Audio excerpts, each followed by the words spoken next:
Excellence learners के online classroom में आप सभी का स्वागत है। और आज इस क्लास में हम लोग पढ़ेंगे कविता अन्नदाता कृषक। अन्नदाता कृषक कविता लिखी गई है पूरन चंद्र कांडपाल के द्वारा और आपके पाठ्य पुस्तक ज्ञान भारती में संकलित है। बच्चों, इस कविता में कृषक को, कृषक मतलब किसान को कवि ने अन्नदाता कहा है। अन्नदाता मतलब जो हमें अन्न प्रदान करे, जिससे हमें अन्न की प्राप्ति हो। तो इस कविता में हम लोग पढ़ेंगे कि कवि ने कृषक को अन्नदाता क्यों कहा है, किस गुण के आधार पर उन्हें अन्नदाता कहा गया है। इस कविता की मैं आज आप लोगों के सामने अक्षरशः लाइन बाय लाइन व्याख्या करूंगा। और मैं इस कविता की व्याख्या शुरू करूं इसके पूर्व मैं आप लोगों से एक रिक्वेस्ट करूंगा, जो हमारे इस चैनल पर नए हैं या जिन्होंने अभी अभी हमारे इस चैनल को देखना प्रारंभ किया है, वे मुझे सब्सक्राइब कर लेंगे, चैनल को सब्सक्राइब कर लेंगे और सब्सक्राइब करने वक्त इस बेल आइकन को प्रेस करने के लिए बिल्कुल भी ना भूलेंगे। तो चलिए, आप अपनी किताब, कलम और कॉपी लेकर रेडी रहिए। मैं अभी आपके सामने कविता की व्याख्या कर रहा हूं, ठीक है। शुरू करते हैं आज की कविता अन्नदाता कृषक की व्याख्या।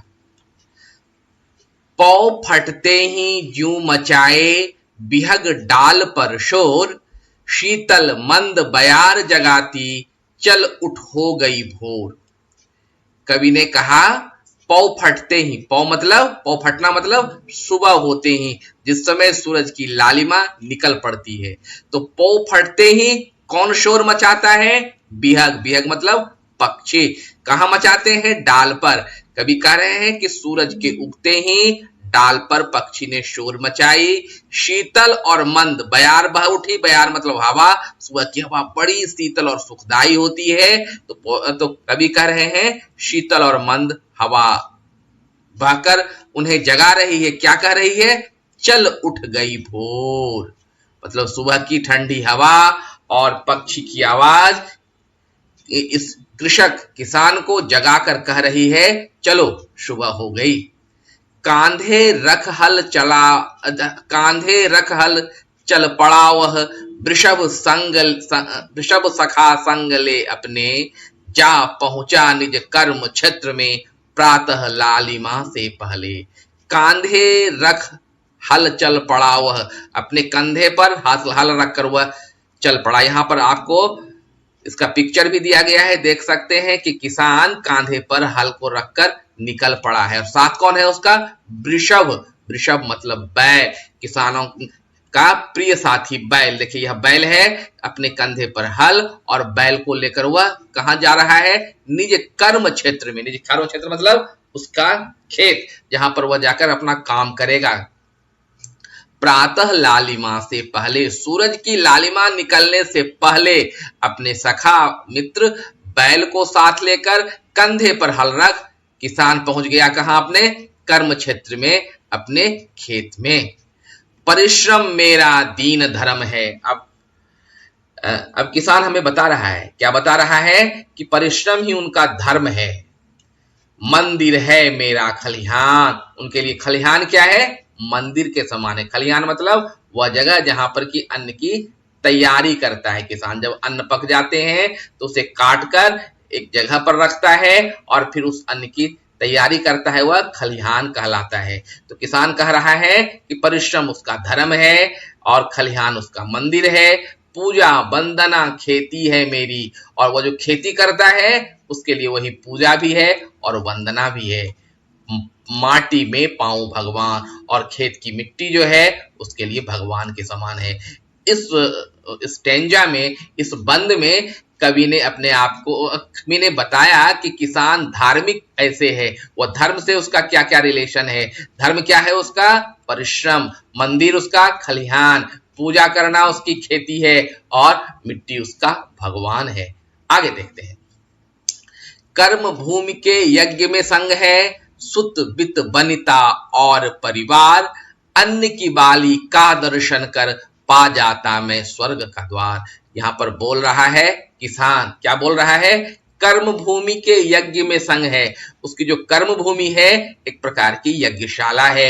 यज्ञ के क्या होता है, एक विशेष प्रकार का पूजा अनुष्ठान होता है। तो कवि कह रहे हैं कि कर्म भूमि में जो उसका यज्ञ है उसमें वो अकेला नहीं है, पूरे परिवार के साथ है। कौन कौन? सुत मतलब बेटा, वित्त मतलब धन, वनिता मतलब पत्नी, तन धन परिवार के साथ उस यज्ञ में वो लगा हुआ है। किस यज्ञ में? अपना कर्म भूमि के यज्ञ में, मतलब खेती में।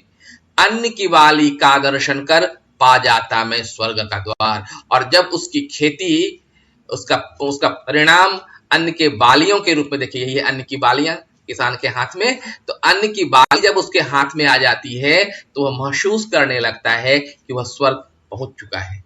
ठीक है। अब इन दो बंद में कृषक ने अपना परिचय दिया और अब यहां पर कवि बता रहे हैं, कृषक के प्रति अपनी उद्गार को व्यक्त कर रहे हैं। क्या कह रहे हैं? मानवता का तू है मसीहा, सबकी भूख मिटाता है। मानवता मतलब मनुष्य जाति का, तुम पूरे मनुष्य जाति का मसीहा मतलब मालिक है, नायक है। क्यों? क्योंकि तुम सबका भूख मिटाता है। अब तारी तू इस मही पर परमेश्वर अन्नदाता है। मही मतलब धरती। इस धरती पर तुम कोई पुरुष नहीं बल्कि एक अवतार है, ईश्वर का रूप है, क्योंकि तुम ही अन्न सबको देते हो। इसलिए कवि ने, जैसे मैंने पहले ही कहा था कि कृषक को अन्नदाता क्यों कहा गया है, क्योंकि कृषक ही खेत में अन्न पैदा करता है और वह अन्न हम लोगों के पास पहुंचता है।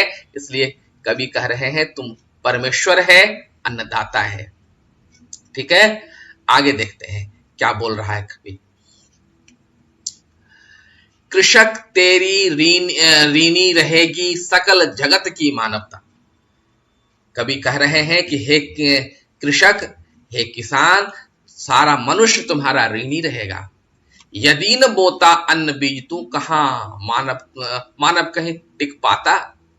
आगे कवि फिर कह रहे हैं, कृषक तेरी ऋणी रहेगी। कृषक मतलब किसान है, किसान तुम्हारा ऋणी रहेगा, तुम्हारा कर्जदार रहेगा। कौन? सकल जगत की मानवता, पूरे विश्व की मानवता तुम्हारा कर्जदार रहेगा। कारण क्या है? यदि न बोता अन्न बीज तू, क्या मानव कहीं टिक पाता? यदि तुमने अन्न नहीं पैदा किया होता, हम कितनों पैसे कमा लें, पैसे से भूख नहीं मिटती। भूख तो वस्तुतः अन्न से ही मिलती है। इसलिए कवि कह रहे हैं कि अगर तुम अन्न या बीज नहीं लगाता तो मनुष्य कहां टिक पाता? मनुष्य का अस्तित्व ही नहीं रहता ना।